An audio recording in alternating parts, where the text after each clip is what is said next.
Imagine, just for a second, that you've got an actual superpower. The ability to look down at the earth and instantly understand the health of an entire forest, measure the moisture in a farmer's soil, or track a storm brewing beneath a thick blanket of clouds, all without ever actually touching the ground. Welcome to the incredible world of remote sensing.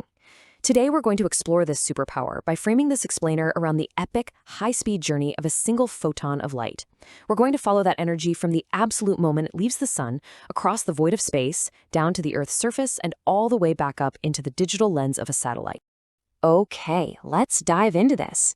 Here is our roadmap for today. First, seeing Earth from above. Then, the electromagnetic spectrum, interacting with the atmosphere, unique spectral signatures, satellites and sensors, and finally, capturing the final pixel. All right, part 1, seeing Earth from above, the basics. At its core, remote sensing is simply the process of detecting and monitoring the physical characteristics of an area from a distance, with zero physical contact required. It's this elegant problem solution framework for capturing planetary data, and it always follows 5 distinct linear stages. Step 1 is illumination, where an energy source, usually the sun, provides electromagnetic energy. Step 2 is atmospheric travel, where that energy races down toward Earth. Step 3 is the critical interaction with a target on the ground. Step 4 is when the remote sensor up in space actually records that scattered or emitted energy. And Step 5 is all about the transmission, processing, and analysis of that data to turn it into a usable image. Moving right along to Section 2, the electromagnetic spectrum, vehicle of the journey. Now, human vision is pretty remarkable, but the visible spectrum is just a tiny fraction of the data that's actually available to us. As you can see here, the sun emits a massive range of wavelengths that we can harness, everything from ultra-short gamma and X-rays all the way to incredibly long microwaves and radio waves. When it comes to mapping our environment, unlocking our superpowers really means moving beyond just what we can see with our eyes.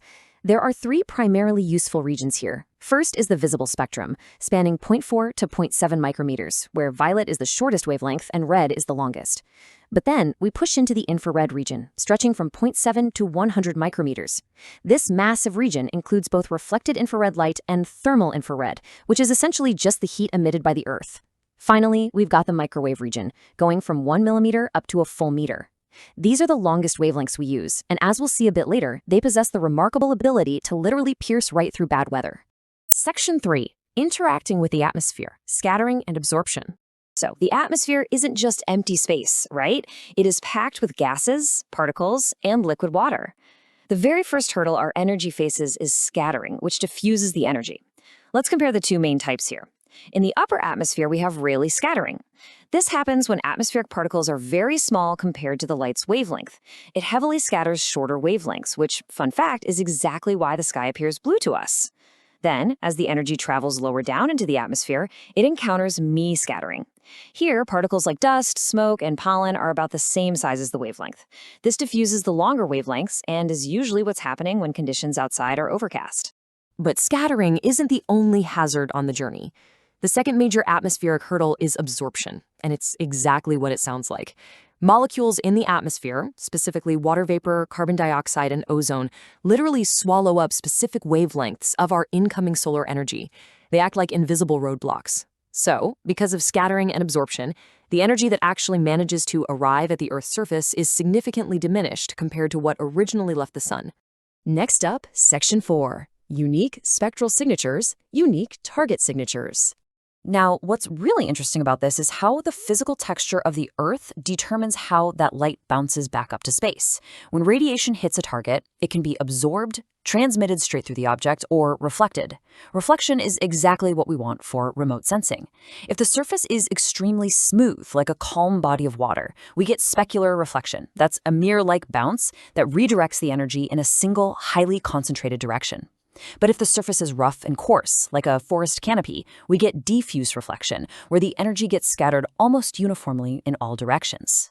But beyond just physical texture, different materials act like completely unique fingerprints when they interact with light. We call these spectral signatures. Check out this table. Healthy vegetation absorbs blue and red visible light, but reflects green, which is why plants look green to us.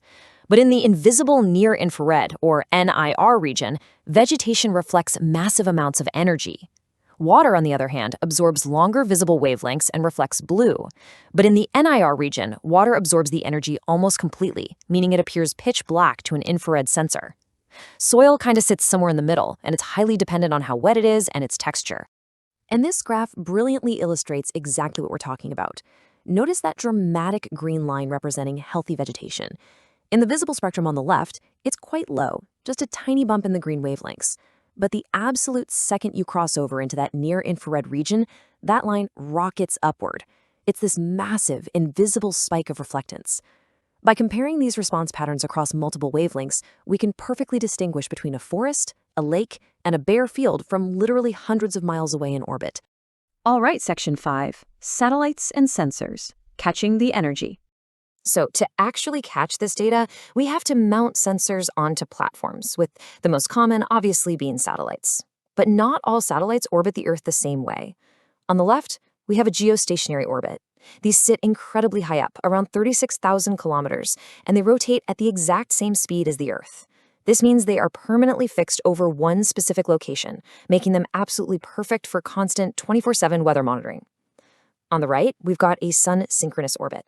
These are much closer to Earth and are angled so they pass over a given latitude at the exact same local solar time every single day. This is critical because it guarantees consistent lighting conditions, which you definitely need when you're trying to compare how crop health is changing day after day. Now, the sensors on these satellites basically come in two main flavors, passive and active. Think of passive sensors kind of like taking a photo with your phone without using the flash. You are completely reliant on the sun's ambient energy. Most remote sensing is done this way, and it's fantastic for monitoring things like plant properties. But if it's nighttime, or if a giant cloud rolls in, you're pretty much out of luck. Active sensors, on the other hand, are like taking a photo with a massive high-tech flash. They generate and beam down their very own electromagnetic energy, usually microwaves, and then measure exactly what bounces back. Because active systems generate their own energy, they possess some serious superpowers. Active radar sensors can collect data whether it's high noon or pitch black outside. And because they use those long microwave wavelengths, they can literally punch right through thick clouds, haze, and light rain. They just aren't dependent on perfect weather or tricky solar angles. If you ever need to map a rainforest that's covered in perpetual cloud cover, an active sensor is absolutely your best friend. Bringing it home with Section 6, Capturing the Final Pixel, Physical to Digital.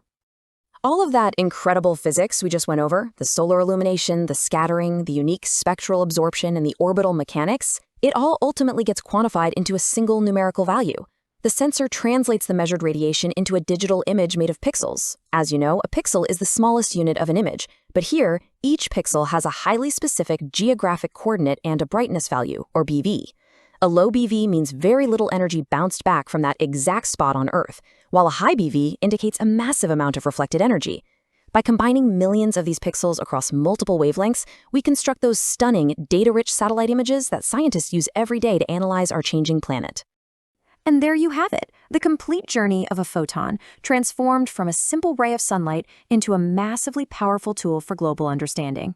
This explainer really highlights how remote sensing gives us this unprecedented ability to monitor the health of our ecosystems, manage natural resources, and respond to environmental changes on a planetary scale.